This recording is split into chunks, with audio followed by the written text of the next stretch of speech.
So on one level, there's a canon, and then there's everyone's personal canon, right? And no one's personal canon is ever going to become the canon for secondary schools or colleges. And your personal canon in terms of the books you think are really important that have really formed you and changed you, I mean, that should be growing and growing and growing. Hopefully yes. People are reading. Hopefully people are studying. And so what we have to do then is figure out what's the best way to lay the foundations for having a healthy culture in terms of the disciplines people learn in school. And I don't think that reading a bunch of literature across times and cultures and languages is really much of a discipline. Right. Yeah, I mean, I do agree with that. So it's a question of like, how much are schools doing cultural formation as well? Because right now we think that's a big part of the job, right? Is to give these kids a sense of what's the big hits, what's the big hits of, the past 2,500 years or whatever. Yeah. And I just, that doesn't seem like it's going to form rock solid people. So this should all be summer reading. Is that the idea? Like, your Shakespeare and stuff. This is stuff that the kids are going to, if they have this kind of formation, they're probably going to be doing this stuff on their own. And, different stuff for different kids. I don't want to stop anybody from reading anything. And I mean, the reality is that the people who received these really high discipline classical educations were extremely widely read. Right. In English, like if they're English schoolboys. I mean, like that's Lewis. Is you're going to read all this Latin, you're going to read all this Greek, and meanwhile he's obsessed with English romantic poetry or Old Norse. But there is a principle of exclusion. You have to cut certain stuff out. And I think it's kind of addition by subtraction. Take a lot of stuff away and form people in a discipline, in an ability to do something. And this comes back to a pedagogical concept that I think a Latin teacher should think of himself more as a coach than a teacher.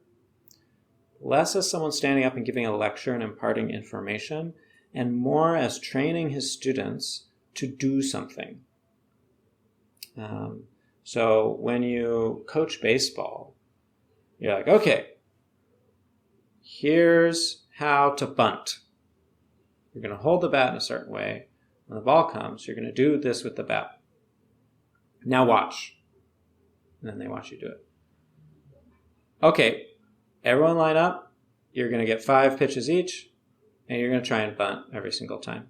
And every time they do it, they're going to do something wrong. Okay, you did this wrong. You need to fix this. You did this wrong. And you're just going to do that over and over and over and over again. That's what's really happening in a good Latin classroom. It's like, okay, here's the concept, whatever. Here's how you do it. Great. Okay, now your turn. And this is where the speaking and writing comes in. And Latin and Greek then in schools, you're just not going to become really good at bunting or throwing a curveball or base running by doing it like once and then being like, okay, now let's learn how to tread water and play water polo. Like, this is a bad baseball team. If you're then, okay, let's go golf now.